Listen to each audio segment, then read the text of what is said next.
El día de hoy estamos con Erika Orjuela. Ella es gerente en el área de consultoría tributaria de PwC y queremos hablarles de una sentencia del Consejo de Estado que fue emitida recientemente sobre la legalidad de un concepto de la DIAN en el que se discutió el tema de el impuesto a plásticos de un solo uso. Para darles un poco de contexto de la problemática, es importante que recordemos que la Ley 2277 de 2022 fue la que estableció este impuesto, pero esta ley tenía una incongruencia porque no era claro si el sujeto pasivo era el productor o el importador de bienes contenidos en plásticos de un solo uso o el productor o el importador de plástico de un solo uso como tal. Esta ley, por esa incongruencia, se demandó ante la Corte Constitucional por violación al principio de certeza y seguridad jurídica, pero mientras la Corte Constitucional decidía, pues la DIAN emitió una serie de conceptos. Entonces, Erika, cuéntanos qué fue lo que dijo la DIAN respecto de este impuesto. Hola Alba, ¿cómo estás? Sí, en efecto, la autoridad tributaria expidió unos conceptos en enero, febrero y marzo del 2023, dentro de los cuales se le había preguntado varias cosas y varias interpretaciones respecto justamente del impuesto, pero vamos a enfocarnos para efectos de esta charla que queremos tener con Alba en 3 puntos.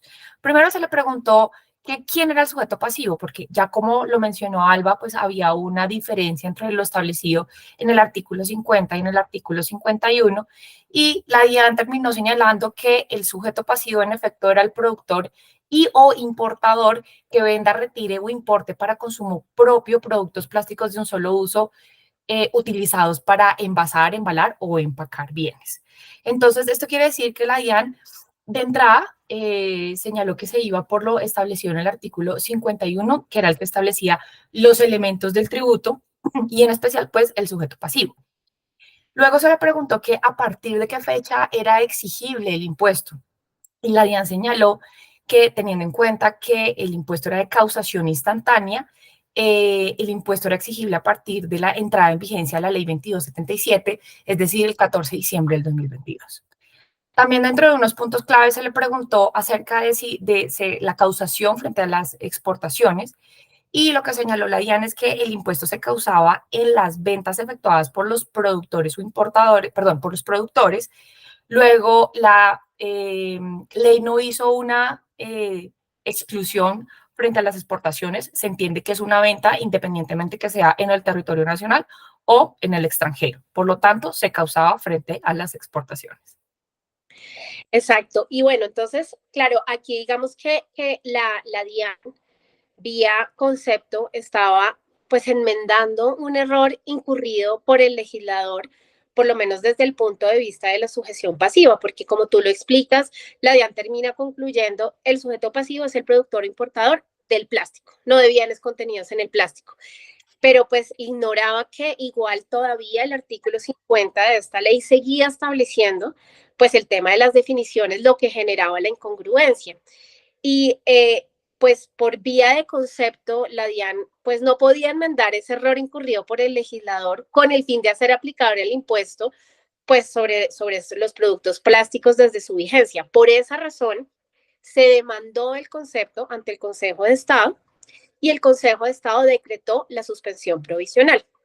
Todavía el Consejo de Estado no había decidido y fue emitida la sentencia de la Corte Constitucional. Entonces, cuéntanos, Erika, ¿qué fue lo que decidió la Corte Constitucional respecto de esta incongruencia? Perfecto. Sí, la Corte Constitucional a través de la sentencia C-506, que fue expedida en noviembre del 2023, recuerden que estos conceptos se profirieron a comienzos del año 23 y esta sentencia de la Corte Constitucional es a finales del 2023.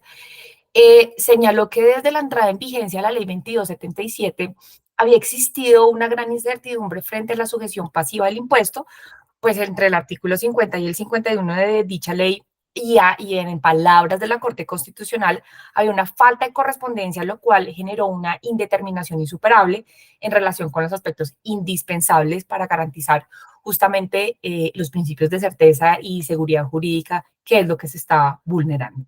Entonces, con ocasión al fallo de la Corte Constitucional estableció que el sujeto pasivo es quien realiza el hecho generador establecido en el artículo 51 de la ley 2277 el cual justamente se refiere al productor y importador que venda, retire o importe para consumo propio, pues los productos plásticos de un solo uso utilizados para, reiteramos, envasar, embalar o empacar bienes.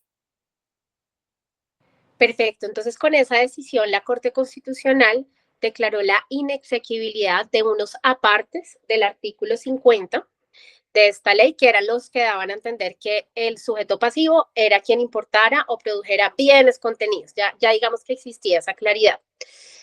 Sin embargo, después de que la Corte Constitucional emitió esta sentencia, se solicitó una aclaración de la sentencia. En esta aclaración, la Corte analizó 3 puntos. El primero respecto de las exportaciones, porque resulta que en el artículo de definiciones, lo que se declaró inexequible fue las frases bienes para su comercialización en el territorio colombiano que estén contenidos en. ¿Sí? Ese fue la parte que se declaró inexequible. Resulta que, como decía, bienes para su comercialización en el territorio colombiano, muchos habían entendido que esa era la razón por la cual en las exportaciones no se causaba el impuesto. Al declarar inexequible, pues esta frase, los que pidieron, las personas que pidieron la aclaración dijeron, bueno, pues aclárenos que para las exportaciones el impuesto no se causa. Pero la Corte dijo no se requiere aclaración respecto al punto, porque pues los accionantes están pretendiendo que se aborden problemas jurídicos que no fueron objeto de la demanda. Aquí el punto era aclarar quién era el sujeto pasivo, no si en las exportaciones se causaba o no se causaba el impuesto. Eh, También se solicitó aclaración respecto a la causación del impuesto. Los accionantes decían, hay una inequidad respecto del importador y el productor, porque el importador siempre va a causar el impuesto cuando importe los plásticos, eh, y puede que estos plásticos finalmente no sean utilizados para embalar, empacar o envasar bienes, mientras que para el productor, digamos, sí existe esa certeza. Entonces querían los accionantes que se aclarara o se precisara la cobertura del hecho generador del impuesto en lo concerniente a las importaciones. De nuevo, la Corte dijo lo que están pretendiendo los solicitantes es abrir un debate que ya fue finalizado por la sala plena, y este punto de la inequidad de importadores respecto a productores no fue objeto de la decisión. Y finalmente también los accionantes indicaron pues que este fallo se entendía notificado el 12 de febrero de 2024, pero el comunicado de prensa, que fue el número 48, fue publicado el 22 de noviembre de 2022. Entonces solicitaron que se aclarara a partir de cuál de estos dos eventos se entiende que pues tenía efectos este fallo. La DIAN, no, la Corte Constitucional, perdón, indicó que pues si no había una modulación específica de esa sentencia 506 producía efectos a partir del día siguiente de su adopción. Entonces, bueno, con esta historia, pues se emite ya la sentencia del Consejo de Estado que les veníamos contando respecto de la legalidad del concepto que nos comentó Erika, que fue emitido antes de la sentencia de la Corte Constitucional. Entonces, cuéntanos qué dijo el demandante, qué dijo el Consejo de Estado aquí en esta sentencia que es la más reciente. Perfecto, sí, en efecto, esta demanda versó sobre los tres conceptos que habíamos señalado, que eran de enero, febrero y marzo del 2023. Y básicamente el argumento principal del demandante era justamente una de las cosas que tú estabas mencionando, y es que pues el legislador estableció la definición en el artículo 50 y posteriormente en el artículo 51 definió pues el sujeto pasivo. Sin embargo, parece ser que vía doctrina de la DIAN se trató de modificar la ley porque simplemente se está ignorando y se está diciendo que lo que debía entenderse como sujeto pasivo, pues no se debería tener en cuenta, ¿cierto? La definición no debería ser tener en cuenta. Entonces dice, ¿cuál es la capacidad que tiene la autoridad tributaria? Si es cierta, puede hacer una interpretación y puede dar su opinión de cómo debería aplicarse una norma, ¿cierto? Y cómo deberían entenderse y aplicarse los elementos del tributo. No es posible que lo modifique vía doctrina.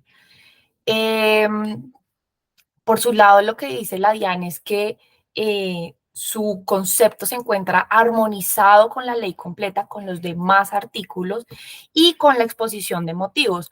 Luego, si se entendiera que el sujeto pasivo es el que se encuentra establecido en la definición, pues nunca sería posible aplicar el impuesto. ¿Qué pasa? Después de esta discusión, el Consejo de Estado finalmente señaló que el concepto de la DIAN, en efecto, se encuentra armonizado con los demás artículos de la ley y adicionalmente con lo establecido por la Corte Constitucional y con la exposición de motivos. Llama muchísimo la atención que, como lo mencionaba Alba, los conceptos fueron emitidos antes de la sentencia de la Corte Constitucional. Luego llama la atención que el mismo Consejo de Estado diga que están los conceptos en armonía igualmente con lo dispuesto en la Corte Constitucional, cuando para el momento en que se expidieron no había fallo aún de la Corte Constitucional. Entonces, fíjate que esto llama muchísimo la atención porque va en línea con uno de los apuntes que hizo uno de los consejeros de Estado y tuvo un salvamento de voto en el que explicó que en efecto estaba completamente de acuerdo con uno de los argumentos del demandante porque no se puede modificar vía concepto la ley y adicionalmente dice que la aplicación del impuesto solo podía operar a partir de la fecha, a partir de la decisión de inexequibilidad de la Corte Constitucional. ¿Por qué? Porque solo hasta ese momento fue que se dotó de certeza, claridad y seguridad jurídica el tributo en general y sus elementos estructurales. Entonces, esto nos lleva a pensar que hay una parte que, digamos, de los jueces que pueden estar pensando que, en efecto, el impuesto no es exigible desde el momento en que entró la vigencia de la ley 2277, sino hasta el momento en que se tuvo claridad de todos sus elementos estructurales.